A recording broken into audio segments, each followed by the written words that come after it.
திருச்சிற்றம்பலம். ஓம் சக்தி பராசக்தி. இன்னைக்கு 7 மணிக்கு நம்ம மும்மூர்த்தி கோயில் எங்க ஊருக்கு பக்கத்துல இருக்கு. அங்க தெங்களூர் மாரியம்மன்னு பிரதிஷ்டை பண்ணி கொண்டாடி வர்றாங்க.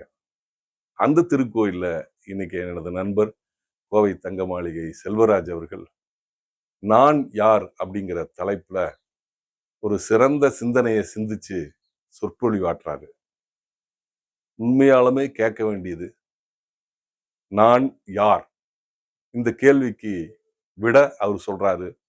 அதை பாருங்க. வாழ்வு மாணவள், வாழ்வு மாணவள், வாழ்வு மாணவள், வாழ்வு மாணவள், அம்மா வாழ்வு மாணவள், வாழ்வு மாணவள்,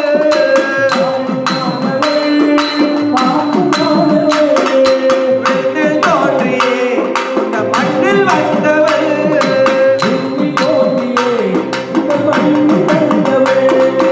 விண்ணில் தோன்றியே இந்த மண்ணில் வந்தவள்,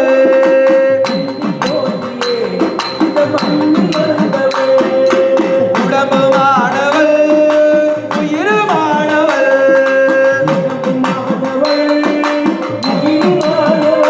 அம்மா உடம்புமானவள், உயிருமானவள்,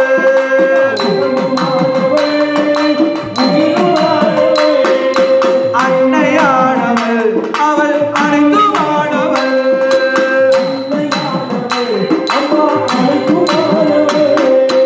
ஜோதியானவள், இவனின் பாதியானவள்.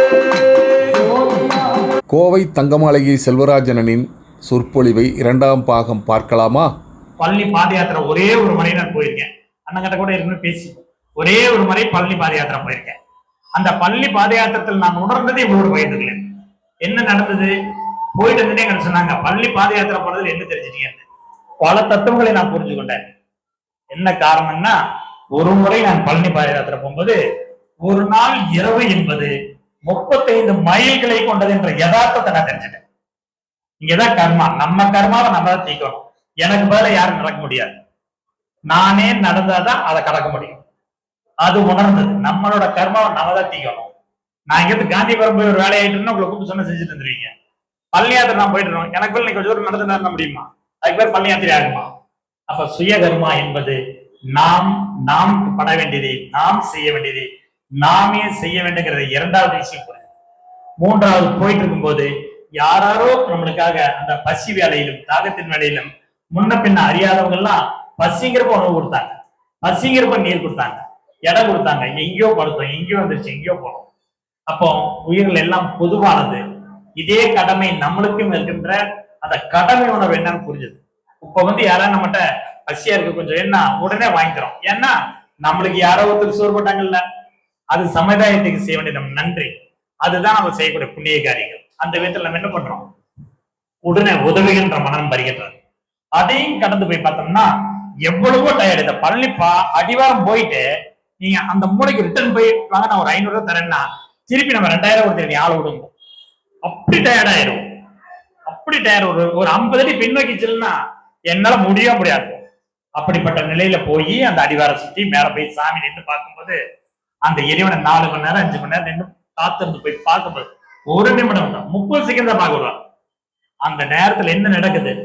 நாம நினைச்ச எந்த வேண்டுதலாவது அங்க நிறைவேறு பாருங்க, ஒண்ணுமே வேண்டுதல் இருக்காது. கண்டவர் விண்டிலர், விண்டவர் கண்டிலர். நிர்வாணது வாரியாரோட வரிகளுக்கு ஒப்பாயிடும். அப்படியே சரணாகதி. அவர்கிட்ட என்ன கேட்கணும்னு கூட நம்மளுக்கு தெரியாது. அந்த பரவச நிலை. நம்ம உடம்புல இருந்த வலியை மறந்துடுவோம், கால் வலியை மறந்துடுவோம். நம்ம என்ன கேட்க போனோங்கிறது தோணாது, எதுவுமே தோணாது. அதான் அவன் நீ ஒன்றாய் அறிந்த இடம் அறிவு முழுவை அது புத்தி. இதுக்கு பின்னால வர இப்படி பக்தியில நம்ம ஆழ்ந்து போகும்போது மட்டும்தான் நாம இறைநிலையம் என்றது மட்டும் இல்லாம நாம் யாருங்கிற தத்துவத்துல கொஞ்சம் உள்ள போக முடியும். இங்க கூட பாருங்க ஒரு அற்புதம் நடந்துட்டு இருக்கு. நான் இதுவரைக்கும் நிறைய நம்ம கிறிஸ்துவ திருச்சபைகளை பார்த்திருக்கேன், பள்ளிவாசல்களை பார்த்திருக்கேன். ஒவ்வொரு சபைக்கும் ஒவ்வொரு ஜமாத்துகளுக்கும் குறிப்பிட்ட குடும்பம் இருக்கு. அங்க நடக்கிற நல்லது கெட்டது எல்லாமே அதுக்கு உட்பட்டு தான் நடக்கும். இப்ப அவங்க வீட்டுல என்ன நல்ல காரியம் நடந்தாலும் அந்த பள்ளிவாசல் ஜமாத்துல நல்லது செய்வாங்க, சப்போர்ட்டா நிற்பாங்க. நம்ம சொந்த பந்தம் எல்லாம் வெளியூர்ல தான் இருக்கு. உடனே வந்து நிக்கிறவங்க அந்த ஜமாத் சேர்ந்தவங்களா இருப்பாங்க. அது நல்லதுக்கு சரி கெட்டதுக்கு சரி அவங்க எல்லாம் அவ்வளவு பலமா வாழ்றாங்க. அந்த இறை நம்பிக்கை அவங்களுக்கு எதை கொடுத்தேன்னா மனிதர்களோட பலத்தை கொடுத்தது. அதனால ஒரு பிரச்சனை வந்தா விட்டு நம்மளுக்கு நம்ம ஜமாத்துல போய் சொன்னா எல்லாம் வந்துருவாங்க. இன்னைக்கு கரும்பு கடையில என்ன நடக்குது, டவுன்ல என்ன நடக்குதுன்னு தெரியும். யாரும் அத்துமீறி அவர்கள் மீது பெரிய போலீஸ் அதிகாரியா இருந்தா கூட கை வச்சிட முடியாது. அந்த அளவுக்கு அந்த ஜமாத்துகளை ஸ்ட்ராங்கா இருக்கு, திருச்சபைகள் ஸ்ட்ராங்கா இருக்கு, அந்த அளவுக்கு இருக்காங்க. ஆனா நம்ம யாராவது நீங்க இதுல ஒன்று சேர்ந்திருக்கீங்களா? 30 வருஷமா கூட கோயிலுக்கு வருவோம், பார்த்தா ரொம்ப நல்லவர், இவரு கும்பிடுவாரு அவரு கும்பிடுவாரு, ஆனா இவர் பேர் கூட அவருக்கு தெரியாது. என்ன பலாபலன்? அப்ப இந்த தருணத்துல ஒரு நல்ல அற்புதம் நம்ம கோயில நடந்திருக்கு. அதுக்கு நம்ம எல்லாரும் உண்மையாக மனதார நெஞ்சார சொல்கின்ற எந்த முகஸ்துதி கிடையாது. நம்ம தமிழக சின்னம் அவர்களுக்கு ஒரு நன்றி சொல்லலாம். இது 108 மாத நமக்கு முற்றோதல் ஆரம்பிக்க போகுது. இது எவ்வளவு இந்த 108 மாதம் எத்தனை பேருக்கு சேர்ந்து இது அப்படியே வளர்த்தி பட்டியல வளர்ந்தது. இன்னைக்கு அவர் என்ன பண்ணி வச்சிருக்கிறாரு, எந்த நல்லது கெட்டது எந்த குடும்பத்துல வந்தாலும் இந்த மாசத்துக்கு இங்க அறிவிக்கிற நிலைமையில இருக்கா. கல்யாணத்துக்கு வாழ்த்து, உடம்பு சரியில்லாதவங்களுக்கு பிரார்த்தனை, இப்படி எல்லாமே மாறுதா. இந்த மாற்றம் என்ன ஆகுதுன்னு கேட்டீங்கன்னாக்கா, உங்களுக்கு நாளாக இது வளரும் போது இந்த முற்றோர்கள் குழுங்கிறது முற்றோர்கள் சபையாக மாறி இங்க பக்தி மட்டும் இருக்காது, இங்கேயும் இந்த சபையும் சிற்சபையில் பொற்சபை புகும் தருணம் பொதுவாச்சுங்கிற வடலூர் வார்த்தை சத்தியமா மாறும். அதுதான் உண்மை. இங்க படிக்க யாருக்காவது ஏற்றத்தாழ்வு இருக்கா? எல்லாமே இறைவனோட இரண்டரை கலந்துற தன்மையில இருக்கும். இதுதானே அந்த வார்த்தைக்கு அர்த்தமா இருக்கும். இப்படி நம்ம கடந்து போய் நம்ம வாழும் போதுதான் நம்மளுக்கு இந்த கர்ம யோகத்துல நான் சொன்ன மாதிரி அந்த கர்ம யோகத்துல இருந்த சரி இது ஆணவத்தால உருவாயிருச்சு, முன் ஜென்மத்தால உருவாயிருச்சு, இதுல இருந்து நம்ம விலகி வரணும் இல்ல. அப்ப அப்படியேதான் வாழ்ந்துதான் ஆகணும்னா அதுக்கு 3 வழி இருக்கு. அதான் பிராயச்சித்தம், பரிகாரம், மேலெடுக்க பதிவுன்னு 3 தன்மை இருக்கு. இந்த கர்மாக்கள் கலங்கப்பட்ட இந்த கர்மாக்களை நம்ம வெளியெடுக்கிறதுக்கு நம்ம இப்படி ஏதாவது ஒரு பாவத்தை பண்ணி அந்த கஷ்டத்தினால நம்மளுக்கு ஒரு பதிவு ஆயிருக்கு. இதை கழிக்கொண்டு என்ன பண்றது? அத பிராயச்சித்தம். நம்ம அவங்களுக்கே பண்ண முடியாது, நம்மளால யாரோ பாதிச்சிருப்பாங்க, ஆனா அவங்களுக்கு நம்ம பண்ணி நம்ம கலங்கத்தை தீர்க்க முடியாது. அப்ப நம்ம முன்னால எதற்காகவாவது கஷ்டப்படுற ஜீவன்கள் இருந்தா நம்மனால முடிஞ்சா அவங்களுக்கு அந்த உதவி, அவங்க அந்த துன்பத்திலிருந்து வெளிப்பட்டா நாம் இனியொரு ஆன்மாவிற்கு இனியொருவருக்கு செய்த அந்த பாவத்திலிருந்து நம்ம விடுபட முடியும். இப்படித்தான் நம்ம கர்மாவை நம்ம சுத்தகரிச்சுட்டே வரணும். இதைத்தான் தவமுறையும் அறநெறியும் பற்ற தருக்கின்ற தன்முனைப்பு குன்றிப்போம் பவவினைகள் புதிது எழா முன்னம் செய்த பதிவுகள் கரை நீங்கி அறிவு மெய்ப்பொருளாய் காணும்னு மகரிஷி சொல்றார். இங்க என்ன நம்மளுக்கு வேணும்? தவமுறையும் அறநெறியும். தவமுறை என்பது நீங்கள் செய்கின்ற பிரார்த்தனைகள், நீங்கள் செய்கின்ற வேண்டுதல்கள், யாகங்கள், ஹோமங்கள், இப்படி எதை நீங்க தவமுறையாக எடுத்து செஞ்சீங்கன்னாலும் தவமுறையை செய்தால் மட்டுமே பத்தாது, அறவாழ்வை பின்பற்றினாதான் அதுல பலாபலன் கிடைக்கும். சரி, தவமுறை மட்டுமே பின்பற்றி அறவாழ்வு படாத இருக்கிறவங்க என்ன கதியானாங்கன்னு பார்த்தோம்னா அது என்ன தன்மையில் இருக்குன்னு பார்த்தா, ரிஷிகள் அரக்கர்கள் இந்த 2 பேருமே இறைவனை நோக்கி தானே தவம் பண்ணாங்க. அது யாருக்கு டவுட் இருக்காது. பகவானை நோக்கியே தவம் பண்ணி அருள் பெற்றவர்கள் தானே. ஒரு சாரர்கள் அசுரர்களா இருக்காங்க, ஒரு சாரர்கள் ரிஷிகளா இருக்காங்க. இந்த 2 பேருக்கு வித்தியாசம் என்ன? ஏன் ரிஷியா இருக்கிறவங்கள மத்தவங்களுக்கே நம்பி செஞ்சு போனான், அரக்கர்களா இருந்தவன் எப்படி அசுரனா மாறினானோ அந்த மாதிரி எல்லாத்துக்குமே துன்பம் கொடுத்தாங்க. என்ன காரணம்னா இங்க அறநெறி இல்லாது தவம் செய்தால் அவன் அரக்கனாகிடுவான். அறநெறி கலந்து ஒருவன் தவத்தை மேற்கொண்டால் அவன் ரிஷி முனிவர்கள், சித்தர்கள், ஞானிகள், யோகிகள், நாயன்மார்கள், இப்படி ஆழ்வார்களாக மாறுபடும். இதுதான் தவமுறை என்பது பக்தி, நம்பிக்கை. அறநெறி என்பது அன்பும் கருணையுமாய் வாழ்தல். இந்த அறநெறியில பாத்தீங்கன்னா ஒழுக்கம், கடமை, ஈகின்ற 3 தன்மை தான் அறவாள். அறநெறி என்பது ஒழுக்கம், கடமை, ஈகை. ஒழுக்கம் என்பது நாம நினைக்கிற மாதிரி ஒரு ட்ரெஸ் கோடோ பேச்சிலேயோ நடையிலையோ இல்ல, அதெல்லாம் புறம் சார்ந்த வாழ்க்கைக்கு நாகரிகத்தின் வளர்ச்சி. உண்மையான ஒழுக்கம் என்பது நாம் தற்காலத்திலோ பிற்காலத்திலோ தனக்கோ பிறருக்கோ துன்பமில்லாமல் துன்பப்படுகின்ற உயிர்களுக்கு தன்னால் ஆன உதவிகளை செய்து துன்பத்திலிருந்து விடுபடச் செய்வதே ஒரு மனிதனின் சிறந்த ஒழுக்க வாழ்வாகன்னு சொல்லியிருக்காங்க. இந்த தண்ணீர் எடுத்து பார்க்கும் பார்த்தா அடுத்தது நம்ம கடமை உருவாகும். கடமை என்பது நம்மளுக்கு ஐவகை கடமைகள் இருக்கு. தான், குடும்பம், உற்றார், ஊரார், உலகத்தார். ஏன்னா இந்த இத்தனை பேர்னாலதான் நம்மளும் வாழ்றோம். அப்ப அத்தனை பேர்த்துக்கு நம்ம செய்ய வேண்டிய கடமை நம்மளுக்கு இருக்கு. நம்மளால துன்பப்படுறவங்களுக்கும் நம்மளால பயன் அற்றவர்களுக்கும் நாம திருப்பி செய்யும் போதுதான் அது ஈகைங்கிற தன்மையில மாறும். அப்போ இந்த அன்பும் கருணையுமாக நாம் கடமையுணர்வோடு நாம் அந்த அறவாழ்வை பின்பற்றினோம் என்றால் மட்டும்தான் நாம கொஞ்சம் தட்டி அகவாழ்வுக்குள்ள பூந்து இனி ஒரு ஸ்தானத்துக்கு நம்ம வந்ததுக்கு ஒரு அர்த்தமாக மாறும். அந்த வகையிலே நாம் கடமை அறத்திலிருந்து மீறினோம் என்றால் அடுத்தது பக்தி மார்க்கம் தான், சாரி ஞான மார்க்கம் தான் அடுத்த நிலையில் நம்மளை வளர்த்துவது. அப்படி பார்க்கும்போது இந்த ஞான மார்க்கம் என்பது எல்லாரும் நினைச்சுக்கிறாங்க ஞானம் அடைவது கடினம் கடினம்னு. ஞானம் அடைவதுதான் இருக்கிறதுலயே ரொம்ப எளிமையானது. அப்படின்னா இறைவன் ஒரு முட்டைக்குள்ள ஒரு குஞ்சு அப்பதான் உருவாயிட்டு இருக்கு, வளர்ந்துட்டு இருக்கு. அப்ப அதுக்கு இறகுகள்லாம் ரொம்ப முட்டுது, அந்த இடம் ரொம்ப இடைஞ்சலா இருக்கு. இறைவன் கிட்ட வேண்டுது, இறைவா இது என்னன்னா பிறக்கிறதுக்கு முன்னாடி நீ சரியில வச்சுட்டிய அப்படின்னு நம்ம கர்ப்பத்துல நம்ம பேசுற மாதிரி அப்படி வச்சுக்குவோம். அப்போ இறைவன் தோன்றி சொல்றா, அப்படிமா கொஞ்ச நாள் பொறுத்துக்கோ, உனக்கு நான் ஒரு உலகத்தை காட்டுவேன். அந்த உலகம் நீ எல்லையில்லாத பறக்கலாம்.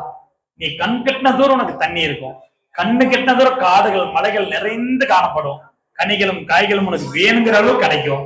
கொஞ்ச நாள் பொறு, நான் உன்னை அந்த உலகத்துக்கு கூட்டிட்டு போறேன்னு இறைவன் சொல்லிட்டு போயிட்டாரு. இந்த முட்டையில குஞ்சு நினைச்சிருக்கு அந்த உலகம் எங்கேயோ இருக்குது, நம்ம எப்ப வருவாரு இறைவன், எத்தனை தூரத்துக்கு நம்மளை கூட்டிட்டு போவாரு, எத்தனை கால பயணத்துல இருக்கு, எத்தனை கதா பயணத்துல இருக்குன்னு இந்த பறவை சிந்திச்சுட்டே இருக்கு. ஒரு நாள் இயல்பாக என்ன ஆகிறது, டக்குன்னு அந்த முட்டை ஓடு உடஞ்சிருது. முட்டை ஓடு உடஞ்சிருச்சு. உடஞ்சோன்னு என்ன ஆகுது, அது வெளியே வருது. சில நாட்கள்லயே சிறகம் முளைச்சிருது, பறக்க ஆரம்பிக்குது. அப்போ அந்த பறவை நினைச்சுக்கிச்சாமா, அடடா இன்னும் இவ்வளவு பக்கமா இருக்கிற இத நாம் உணராம இருந்திருக்கோமே. அப்போ இறைவன் சொன்ன இந்த உலகத்துக்கும் நம்மளுக்கும் எத்தனை தூரம் வித்தியாசம் இருந்திருக்கு. இந்த முட்டையின் ஓடுதான் இறைவன் சொன்ன உலகத்துக்கும் நாம இருந்த இடத்துக்கும் முட்டையோட ஓடுதான் தூரம். ஆனா அறியாதவரை அதை நினைச்சிருந்தோம் ரொம்ப ரொம்ப கடினம், ரொம்ப தூரம் அப்படின்னு நினைச்சிருந்தோம். ஆனா உணர ஆரம்பிச்சதுக்கு அப்புறம் எத்தனை எளிமையாக போய்விட்டது. இதுதான் ஞானத்தின் அடிப்படை, இதுதான் ஞானத்தின் ஆரம்பம். அப்படி பார்க்கும்போது ஒவ்வொருத்தரும் இந்த ஞானத்தை நினைக்கும் போது நிறைய விஷயங்கள் எல்லாம் ஒண்ணு சேர்ந்து வரும் பாருங்க. அந்த இடத்துல கிடைக்கிறது தான் எல்லாத்துக்கும் விளக்கமா போகும். என்னென்ன வரும்னு பாருங்க. சிற்சபையில் புற்சபை நான் சொன்ன மாதிரி புகும் தருணம் பொதுவாச்சு. இறைவன் எப்போது உன்னில்லே நான் அடங்க என்னுள்ளே நீ விளங்க அப்படிங்கிற நிலையை எட்டும் போது இந்த பொருளுக்கு உண்டான அர்த்தத்தை நாம் புரிந்து கொள்வோம். இதை அடைவதற்கு நமக்கு 4 மகா வாக்கியங்கள் பயன்படுது, 5 கோஷங்கள் பயன்படுது. அன்னமய கோஷம், மனோமய கோஷம், பிராணமய கோஷம், விஞ்ஞானமய கோஷம், ஆனந்தமய கோஷம். இந்த ஆனந்தமய கோஷத்தை தான் சொல்லிடுறோம். அன்னமய கோஷம்னா உணவு, இச்சைகள், புலன் சார்ந்த தன்மையிலேயே வர்றது அன்னமய கோஷம் ஆயிருக்கு. நான் வேகமா சொல்லிட்டு இருக்கேன், ஏன்னா டைம் கவனம் முடிச்சு கொடுக்கணும்னு. அப்போ அன்னமய கோஷங்கிற இதுவே 10 நிமிஷம் பேசலாம். அப்போ உடல் இச்சைகள், புலனின்பங்கள், உணவு, இந்த மாதிரி சில பேர் சிந்திச்சுட்டே இருப்பாங்களுடைய வேற எந்த சிந்தனையும் உங்களுக்கு இருக்காது. இது அன்னமய கோஷமா.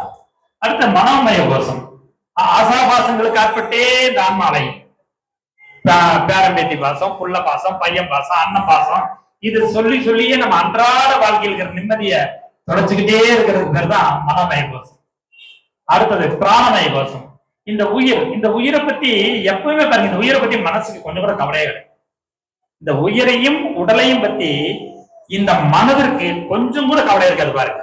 அது என்ன அடையணும்னு நினைக்குதோ அது வரைக்கும் இந்த உயிரையும் இந்த உடலை பாடா படுத்தியது. ஒரு விளக்கமா சொன்னா, ஏதோ ஒரு இடத்துக்கு போறோம், ஒரு சினிமா தேட்டருக்கு போறாங்க, டிக்கெட் தீந்துரும், நம்மளால ஓடவே முடியாது. ஒரு உதாரணத்துக்கு தான் சொல்றேன், ஏன்னா நான் சின்ன வயசுல அனுபவிச்சுதான் சொல்ல முடியும். உடனே என்ன பண்றோம், கெஸ் வாங்கிட்டு தஸ் புசுன்னு உயிர் போற அளவுக்கு காலு கை அத்தனை வழியா ஓடி மனசு கொஞ்சமாவது யோசனை பண்ணுதா, ஐயோ இவ்வளவு கஷ்டப்பட்டு நீங்க போகணுமா, நம்ம உடம்பு தானே, நம்ம உயிர் தானே, இவ்வளவு அதை பாடுபடுத்தலாம் என்ன. எந்த நம்மளோட உணர்ச்சி நிலையிலாவது எந்த நம்ம ஆசாபாசங்களையாவது மனம் உங்கள் உடலையோ உயிரையோ கொஞ்சம் கூட சிந்திக்காது. இந்த மனம் அந்த உயிரின் தன்மையை உணர்ந்தாதான் இந்த உலக வாழ்க்கையில செய்ய நகர முடியும். நமக்கு என்னைக்கு ஒரு நிலை வருதோ அன்றுதான் நம்ம பிராணமய கோஷத்துக்கு போறோம். அடுத்தது விஞ்ஞானமய கோஷம். இந்த விஞ்ஞானமய கோஷத்தில் தான் இயற்கை, இறைவன், மூலம் இத பத்தி எல்லா அண்டத்துல இருக்கிற அத்தனை பிண்டத்துல இருக்குது. அப்போ அண்டமும் பிண்டமும் ஒன்றுதானேங்கிற சிந்தனை அப்பதான் அவங்களுக்கு கொஞ்சம் உருவாக ஆரம்பிக்கும். அண்டமும் பிண்டமும் ஒன்றுதானேங்கிறது இது எல்லை எட்டிய தன்மையில் இந்த உயிர் இருக்கிறது. இந்த எல்லையில் இருந்து கலந்துருச்சுன்னா இது இந்த சித்தாகாசம் மகாகாசமா மாறிடும். சித்தாகாசம்ங்கிறது எல்லை கட்டி வாழ்வது, மகாகாசம்ங்கிறது எல்லையில்லாத நிறைந்திருக்கிற அந்த பரம்பொருள். அப்போ இது இதுவரைக்கும் எல்லை கட்டி வாழ்ந்தா இந்த எல்லை உடைச்சாதான் அந்த இடத்துக்கு போக முடியும். அப்படிங்கிற அந்த விஞ்ஞானமய கோஷத்தை அது உணர ஆரம்பிக்கிறோம். அடுத்த நிலைதான் ஆனந்தமய கோஷத்துக்கு போகுது. இந்த ஆனந்தமய கோஷம்ங்கிறதா நீங்க இந்த முற்றோதல்ல நம்ம நீத்தல் விண்ணப்பம் இது அப்புறம் இன்னொரு பதிவுல 2-3 இடங்கள்ல கூட இந்த உத்தரகோசமங்கைன்னு வரும். திருவாரூரில் இருக்கும் உத்தரகோசமங்கைன்னு ஒரு இடத்துல வருது. அப்ப உத்தரகோசமங்கை வேற திருவாரூர் வேறையா? இங்க பொருள் எடுத்தா உத்தரகோசமங்கைக்கு சரியான பொருள் நமக்கு கிடைக்கும். உத்தர கோஷம்னா நான் சொல்றேன் இந்த பஞ்சகோஷத்துல பெருமை உயர்வான கோஷமான ஆனந்தமய கோஷத்தை தான் உத்தர கோஷம்னு சொல்றேன். உத்தர கோஷம் மங்கைக்கு அரசே. அப்போ இந்த மங்கைங்கிறது யாரு? உயிர்கள், ஆணுமற்ற பெண்ணுமற்ற ரெண்டும் கலந்தவங்க தான் மங்கை. அப்போ இவர்களை நீ எங்கே வைத்திருக்க வேண்டும் அரசே அப்படிங்கிற விண்ணப்பம் வைக்கும் போதுதான் நீ எங்களை ஆனந்தமய கோஷத்துல வச்சது இறைவா அப்படிங்கிற விண்ணப்பத்துக்கு பேர் தான் உத்தரகோச மங்கைக்கு அரசேன்னு நம்ம சொல்றோம். அப்ப அந்த பொருள் உணர்ந்து சொல்லிய பாட்டின் பொருள் உணர்ந்து சொல்வார் செல்வர் சிவபுரத்தின் உளார் சிவனடி கீழ் எல்லோரும் பல்லோரும் ஏற்ற பணிந்து டக்குனு பாடல்கள் வராது. ஏன்னா நீங்க எல்லாரும் என்ன விட சீன் இருக்கா, அதனால பல்லோரும் பணிந்து அந்த இடத்துக்கு வரும்போதுதான் அது புரிய ஆரம்பிக்குது. அப்போ இப்படி எதை சொன்னாலும் எல்லோரும் பல்லோரும் ஏற்ற பணிந்து, அப்போ சொல்லிய பாட்டின் பொருளர்ந்து செல்வர் சொல்வார் செல்வர். சொல்லிய பாட்டின் நேமெல்லாம் என்ன நினைச்சுக்கிறோம், பாடல் வரி இல்ல சொன்னத பொருளுணர்ந்து சொல்றோம் அப்படிங்கிற ஒரு தன்மையாகவும் ஏத்துக்கலாம்.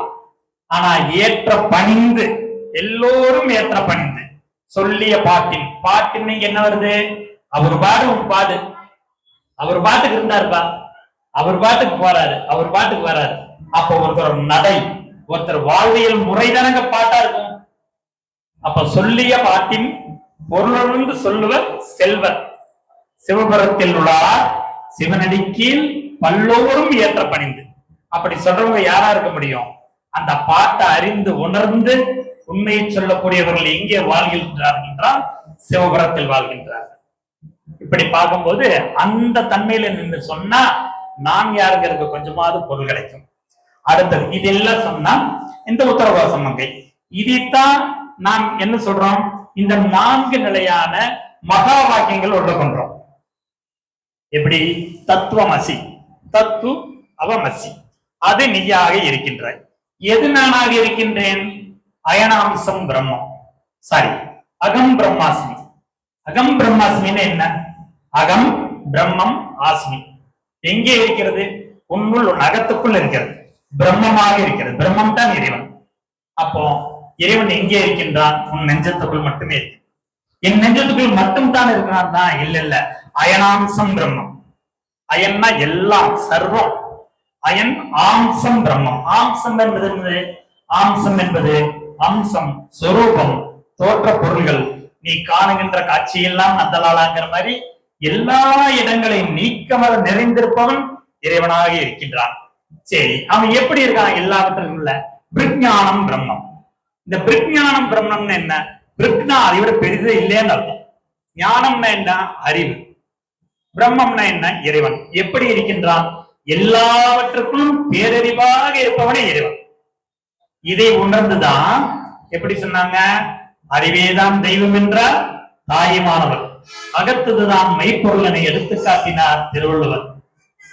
அவ்வறிவை அறிவதற்கு முறைகள் சொன்னார் திருமூலர். அவ்வறிவில் ஆய்ந்து கவியாய்த்தார் ராமலிங்கர்.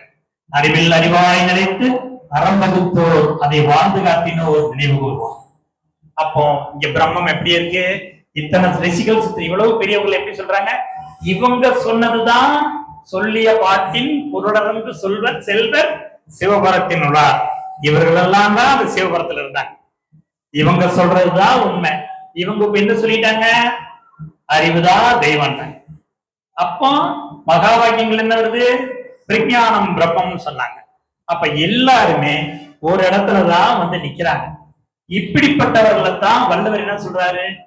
வையத்துள் வாழ்வாங்கு வாழ்பவன் வாழவையும் தெய்வத்துள் வைக்கப்படும். இப்படி பிறருக்காகவே அன்பும் கருணையுமாக வாழ்ந்து நன்னறி விற்று கர்மாவை தீர்த்து இப்படி எல்லாம் போய் அந்த சிவபுரத்தில் உள்ளவர்கள் தான் வானரையும் தெய்வத்துள் வைக்கப்பட்டவர்கள். அவர்களைத்தான் நம்ம தேவர்கள்ங்கிறோம். தமிழ்ல சொன்னா தெய்வர்கள்னு வழிபட்டோம். அவர்களை தெய்வ நிலையில நின்று வழிபட்டதுக்கு காரணம் அவரு வையத்துள் வாழ்வாங்கு வாழ்ந்தவர்கள். எல்லா மகான்கள் ரிஷிகளும் இறைநிலையை உணர்ந்தவர் எங்க வந்தாங்க? திரும்பி ஓடி வந்து நம் மனித சமுதாயத்துக்கு பாடுபடுறதுக்கு தான் வந்தாங்க. நான் கூட சொல்லுவேன், எனக்கு தீட்சையாக கிடைச்சது என்னன்னு நேற்று முதல் என் நண்பர்களுக்கு சொன்னேன். எனக்கு குருமானந்தம் கொடுத்த தீட்சை ஒரே ஒரு மந்திர சொல். எனக்கு கொடுத்தது என்னன்னா அண்ணங்களோட பகிர்ந்திருக்கேன். சிறந்த சமூக சேவையே இறைவழி. இதுதான் என் மகான் எனக்கு கொடுத்த தீட்சையின் மந்திரம். இப்படி நம்ம ஒவ்வொரு இடத்துலயும் கடந்து கடந்து போனோம்னா தான் நான் யாருங்கிறது புரிஞ்சுக்க முடியும். இப்ப நான் ஃபைனல் டச்சுக்கு வரேன். நான் யாருங்கிறது மீண்டும் ஒரு முறை என் சுய அனுபவத்தையே அவரோட பகிர்கின்றேன். ஏனென்னா உங்க அனுபவங்களை கொண்டு நீங்களும் உணர்ந்து அந்த நான் யாருங்கிற இந்த தன்மைக்கு புரிந்து கொள்ள வேண்டும் என்பதற்காக சொல்றேன். ஒரு முறை நாங்கள் இந்த ஆத்துப்பாலம் பகுதியில நோன்பு திறக்கிற நிகழ்ச்சிம்பாங்க, இப்தார் நிகழ்ச்சி. ஒவ்வொரு மாசமும் ரமலான் மாதத்துல அவங்க நோன்பு திறப்பாங்க. முக்கியமானவர்கள் எல்லாம் கூடிதான் நோன்பு திறப்பாங்க. அப்ப அந்த நோன்பு திறக்கிற நிகழ்ச்சிக்கு போயிருக்கும்போது அவங்க கிறிஸ்தவர்கள், முஸ்லிம்கள் இவர்கள் எல்லாம் பல்சமய எல்லாத்தையும் கூட்டிருந்தாங்க. அப்ப நாங்களே உட்கார்ந்து இருக்கும்போது அண்ணன் நீங்க பண்ணீங்களான்னு மணிகண்டன் நம்ம எல்லாம் போனோம். அப்ப போயிருக்கும் போது என்ன நடந்ததுன்னு கேட்டா, நம்மளோட நண்பர் என்ன சொல்லிட்டாருன்னா, அப்படியே பேச்சு நடந்திருக்கும் போது நாங்க வந்து தூணிலும் இருப்பான் துரும்பிலும் இருப்பான்னு எங்க இறைவனை சொல்லுவோம், நீங்க அதை எப்படி எடுத்துக்குவீங்கன்னு தெரியாதுங்க. இவர் இப்படி இந்த வார்த்தையை சொன்ன அந்த அந்த ஆசானா உட்கார்ந்து இருந்தாருலங்க, அவர் எந்திரிச்சு என்ன சொன்னார்னா, எங்க மதத்துல படைத்தவன் வேறு படைக்கப்பட்டவர்கள் வேறு. நம்மளோட இருக்கிற துவைதம் பரமாத்மா வேறு ஜீவாத்மா வேறு. மத்வாச்சாரியார் இருந்தது இந்த தத்துவத்தை தான் இஸ்லாத்துல பின்பற்றுறாங்க. நம்மளோட தத்துவம் உலகம் போரா இருக்கு, மருவி வந்துருச்சு. அப்போ அவர் என்ன சொல்றாருன்னா, அது எப்படி நீங்க வந்து எல்லாத்துக்கும் இறைவனுக்கு நீங்க எல்லாமே இறைவன் சொல்றீங்க, இதோ இந்த டேபிள் இறைவன் ஆயிருமா, இந்த மைக் இறைவன் ஆயிருமா, எப்படி சொல்றாரு, இந்த செல்போன் இறைவன் ஆயிருமா, அது எப்படி நீங்க வந்து எப்பவுமே இறைவன் வேறு இறைவனால் படைக்கப்பட்டவர்கள் வேறுங்க. நம்மளோட இங்க என்ன வச்சுங்க, நம்மளோட தத்துவங்கள் கூட அங்க பொய்யா சபை அப்படி நிறைஞ்சிருக்கு. நம்மளோட அத்வைத கோட்பாடு அங்க முடிஞ்சிருச்சு, இஷ்டார்த்த அத்வைதம் அங்க முடிஞ்சு போச்சு நம்மளோட. அப்ப நம்மளுக்கு அது தெரிஞ்சு நம்ம விட்டு தர முடியாது. நம்மளுத நம்ம வீட்டுல நம்ம விட்டு தரலாம், அடுத்து விட்டு தர முடியாது. அந்த உணர்வு நான் உடனே எந்திரிச்சு எல்லாம்